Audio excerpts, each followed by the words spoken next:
Bonjour à chacun et chacune, que le Seigneur vous fortifie en cette journée, qu'il puisse nous rappeler toutes ces précieuses promesses, toute cette œuvre qu'il accomplit à notre égard, et que cela nous soutienne puissamment, que ça nous encourage, nous remplisse de joie. Je lis avec vous Apocalypse 20, verset 6. Heureux et saints, ceux qui ont part à la première résurrection.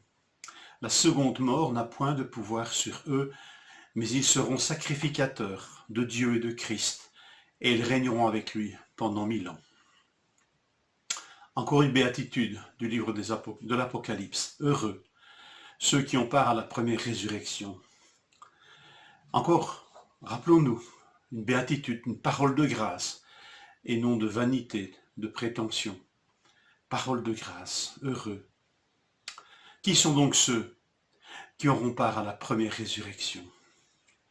Tous ceux qui n'auront pas plié le genou devant le règne de la bête, qui n'auront pas, nous dit le texte, la marque sur leur front et sur leurs mains.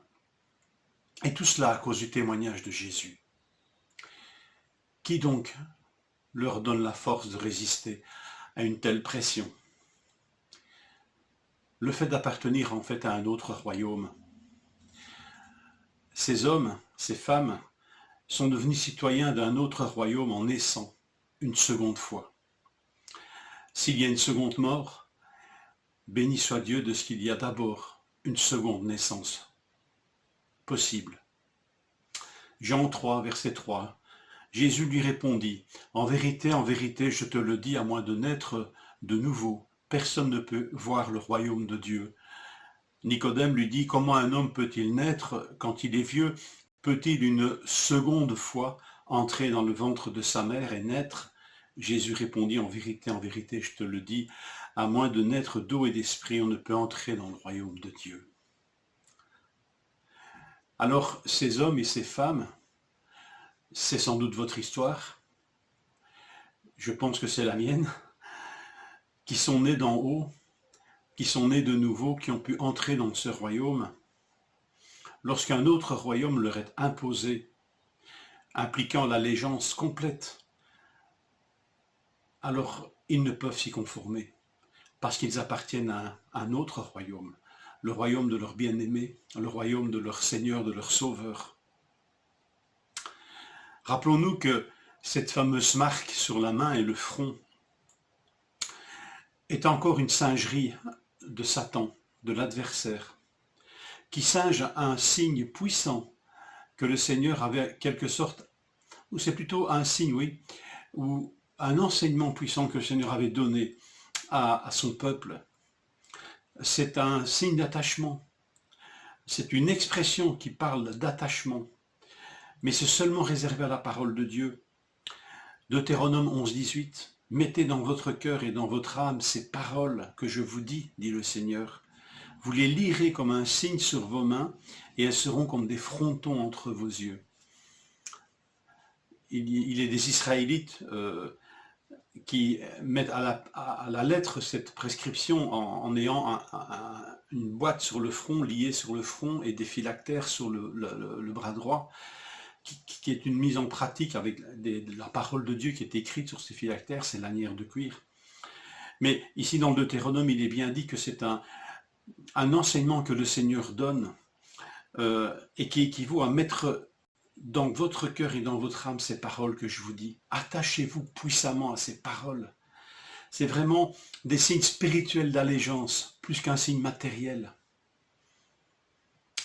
Et la bête, Satan, dans leur orgueil, leur vanité, ne peuvent pas écrire ces vérités dans le cœur de ceux qui les suivront. Alors ils les marqueront comme on marque du bétail. Et ici, point question de cela.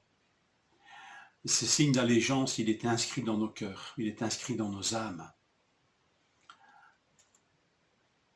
Alors, il n'est pas possible, quand on a fait une telle allégeance, quand on s'est attaché à un tel point au royaume de Dieu et à son roi, d'adhérer à un autre royaume qui nous demande une telle allégeance. Naître une seconde fois, c'est entrer dans le royaume de Dieu en tant que fils et que fille. C'est dire si ce royaume nous est cher. Par la foi, nous nous attachons à Dieu et lui à nous.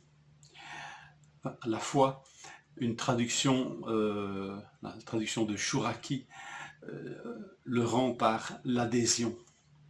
Croire, c'est adhérer, coller, être attaché. Alors voilà, naître une seconde fois est un effet de la grâce de Dieu. Ce n'est pas une œuvre que nous pouvons produire, ce n'est pas nous qui pouvons décider de naître, mais elle est un effet de la grâce de Dieu. Quiconque croit que Jésus est le Fils de Dieu, le Messie, né d'en haut, de l'Esprit, il passe de la mort à la vie et ne connaîtra donc pas la seconde mort. Ces vérités sont tellement précieuses que nous devons les mettre dans nos cœurs et dans nos âmes, nous y attacher, aussi fortement que si elle était un signe sur nos mains et un fronton entre nos yeux.